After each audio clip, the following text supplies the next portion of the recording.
Welcome back to another episode of the High Altitude Training Institute. My name is Greg Riverdio, and this is week 13 of the Advanced Half Marathon Training Plan.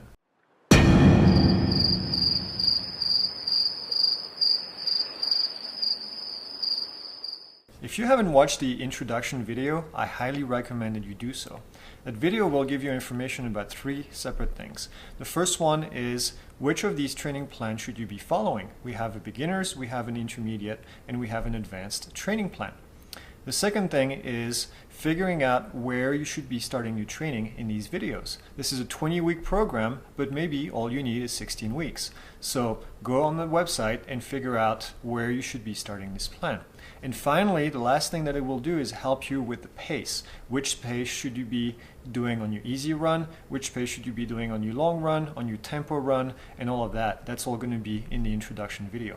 So go ahead and check it out. The link will be in the description below. You've now spent several weeks in phase 2 of your training, which means that you've done several of the workouts that we had lined up in the training plan. Now you've realized by now that these workouts are not always very easy. You can get the shorter workouts, the repetition workouts, or the I workouts, and you also get the threshold workouts at your T pace. One thing that's really key with these workouts is the amount of rest that you get in between. Some people always ask me, what should I do during rest? Should I jog, should I walk, or should I stand? Well, the answer is it depends. Most of the R runs and I runs are going to have a distance or a short amount of time of recovery between each of the repetitions.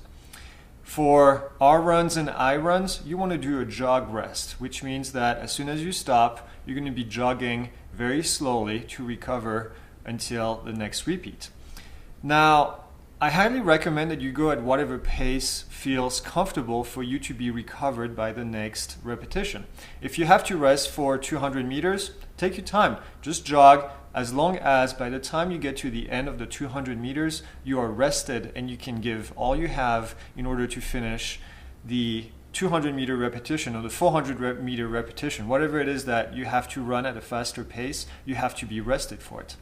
Now, a slight note for people that live at higher elevation, maybe you need more rest between your repetitions. That's okay. Go ahead and take a little bit more rest if you need to be rested so your heart rate goes down, so your breathing goes down, and you're ready to go with the next one.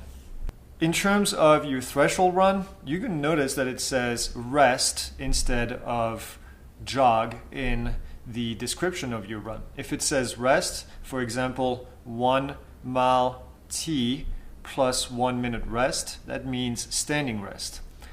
Now, why standing rest? Well, the good reason is the lactic acid is going to build up in your legs, and that's something that you need to get used to. That's something that you need your body to get used to.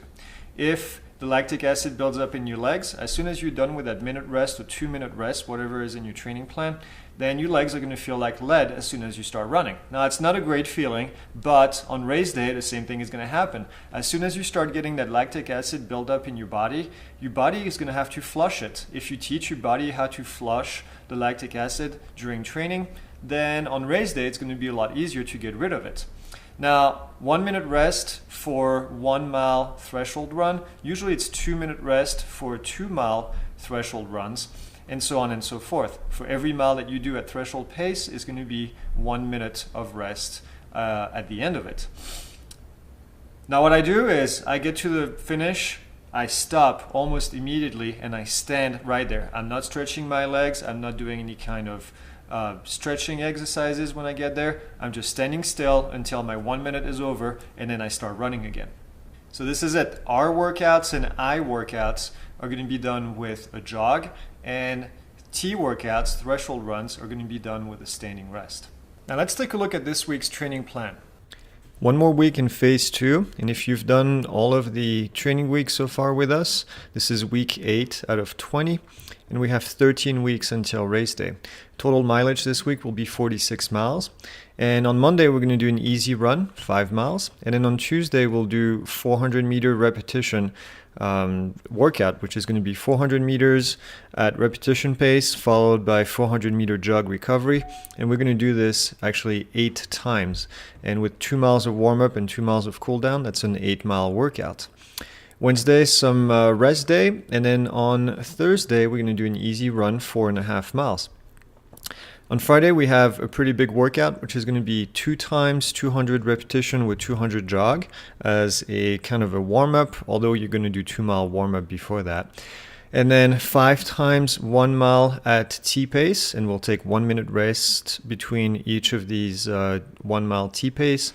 And then 2 times 200 again at the end, just like we did at the beginning. And then 2 mile of cool down for a total of 10 miles. That's a big workout right there. On Saturday, we're going to take it easy with 5.5 miles. And then on Sunday, we're going to have a long run of 13 miles, which is going to be your race distance. But remember, we're going to take it easy with that pace on the long run. And that's going to end up with a pretty good week, again, with 46 miles for week 13. As always, please give us a like, leave us a comment if you have any question, and don't forget to subscribe. We have a lot more videos coming up for you in the near future.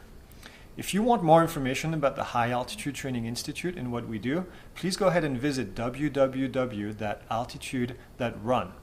You'll find that we do offer coaching, and we also offer a custom training plan for other distances. And finally, we offer summer running camps at high altitude in the summer in Arizona. Join us, find out more information, and we will see you next week. Have a great week of training.